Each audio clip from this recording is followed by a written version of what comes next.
Thaïs, bonjour Paul. Bonjour. Bienvenue pour nous parler de l'armistice du 11 novembre de la guerre 1914-1918. Paul, sais-tu ce qu'est une tranchée et à quoi elle servait? Pour se protéger des ennemis. Oui, bien sûr. Et est-ce que les Allemands en face avaient aussi des tranchées? Oui, mais beaucoup plus aménagées que nous. Ah, Parce pour qu'elles quelle étaient raison? Nous, elles étaient en bois et eux, c'était des béton. Et eux, c'était des tranchées en béton. Et qui étaient les soldats qui étaient dans les tranchées? Thaïs, ils s'appelaient comment? Les Français et les Allemands. Oui, les soldats français portaient un nom Les pendant la poilus. guerre. Les poilus. Pourquoi les poilus? Parce qu'en fait, on les appelait les poilus. Parce qu'en fait, les poilus, ils n'avaient pas de rasoir à leur époque. Et donc, du coup, les poils, les cheveux et la barbe poussaient. C'est pour ça qu'on les appelait les poilus. Qu'est-ce qu'ils faisaient dans les tranchées, à part se battre? Ils préparaient des choses, par exemple, pour attaquer les ennemis, pour ceux qui allaient se combattre. Oui, bien sûr, allez bien. Hein? Paul, est-ce qu'à l'école, on vous a parlé de la guerre 14-18? Oui. Et tu as retenu quoi de ce qu'on t'a appris? Que la guerre a duré 4 ans. Je crois qu'elle a fait beaucoup de morts de chaque côté. Oui. Hein? Et toi, Thaïs, tu as retenu quoi? Oui, qu'elle a duré 4 ans et beaucoup de morts et que il y avait dans les tranchées des conditions de vie qui n'étaient pas très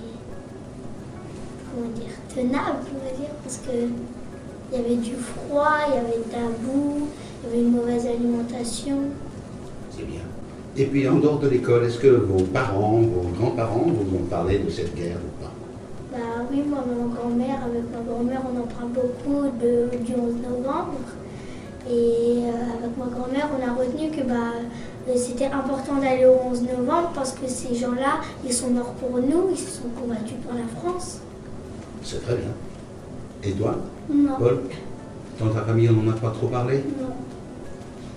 Mais je sais que tu es déjà venu aux commémorations du 11 novembre. Oui. Et qu'est-ce que tu en as retenu? C'était émouvant pour toi? Oui. Bon. Et vous serez bien sûr présents le 11 novembre à Cyril, Oui. tous les deux. Oui. Que pensez-vous de la guerre 1914-1918 et de cet armistice? Alors pour moi, célébrer le 11 novembre et fêter l'armistice de 1918 cette année, c'est d'abord commémorer la fin d'un conflit qui traumatisa le monde. Nous ne devons jamais oublier que ce conflit franco-allemand a causé d'énormes dégâts, mobilisé 60 millions de soldats. Les tranchées s'étalaient sur plus de 700 km, seul un soldat sur 2 est revenu vivant et non blessé des combats dans les tranchées. Les commémorations du 11 novembre permettent de se souvenir de tous ceux qui ne sont pas revenus en se sacrifiant pour nous, pour notre pays. Restons toujours vigilants et pensons à toujours entretenir la paix. Bonjour Georgette. Merci. Voilà, eh bien, je suis venue ici pour parler un peu de, disons, de la guerre de 14-18, que mon père a pris, disons, en marche parce qu'il était italien. Et voyant un petit peu des réflexions autour de lui, il vivait à Civrieux. Et voyant des petites questions sur lui qui n'était pas parti à la guerre, il s'est engagé dans la Légion étrangère. Ce qu'il a naturalisé presque systématiquement. Là, il a été blessé, disons, légèrement, mais enfin, ça avait donné un arrêt au combat qu'il a repris après.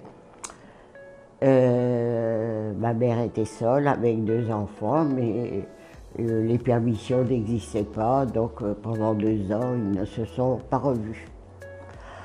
Voilà, moi, je n'ai en mémoire que des photos, parce que je n'étais pas née, bien sûr, et il m'a parlé des guerres de tranchées, des batailles de tranchées.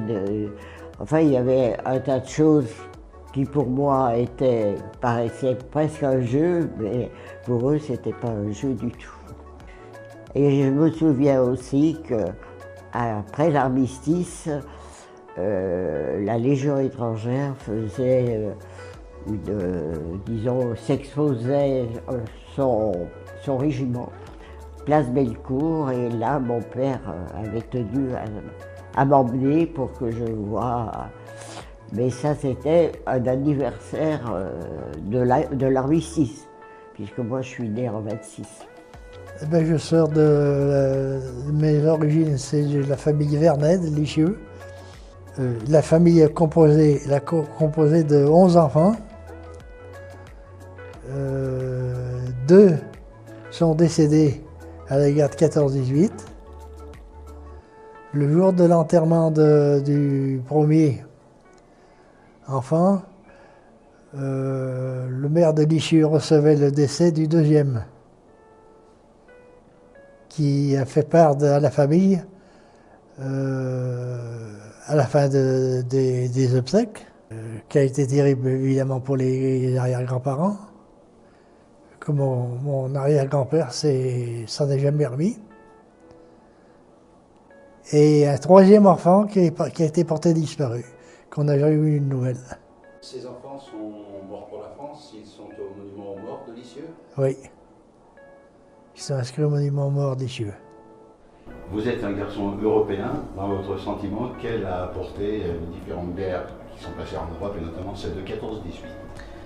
Alors, moi je fais partie de la 4e génération en fait dans ma famille, donc je ne peux pas faire l'historique de cette guerre, hein, parce que mon arrière-grand-père était décédé déjà, hein, bien évidemment, et puis mon grand-père et puis mon père m'ont pas raconté, m'ont pas donné des faits réels. Ce qui est en fait le plus important pour moi, c'est de me dire, il faut que j'ai un devoir de mémoire en fait. Voilà, le plus important c'est de me dire, je suis conscient de ce qui s'est passé, il ne faut surtout pas l'oublier parce que demain on en aura besoin pour nos enfants, pour nos petits-enfants, et faire en sorte que ça ne se reproduise pas. Je pense que ces personnes, tous les gens qui se sont battus pour avoir leur liberté, on leur doit ça aujourd'hui, hein, on leur doit de l'honneur, on leur doit du respect, on leur doit de se rappeler d'eux, et on leur doit surtout aussi le fait de pouvoir maintenir la paix, parce que c'est quand même important. On leur doit le fait de se dire aujourd'hui on doit tous vivre ensemble en tant qu'Européens. Il ne faut surtout pas retomber dans des situations conflictuelles, donc surtout pas oublier, et puis faire en sorte en fait que demain on ne puisse pas oublier ces choses-là et que ça reste quand même dans la mémoire des gens, pour que ça ne puisse pas surtout se répéter.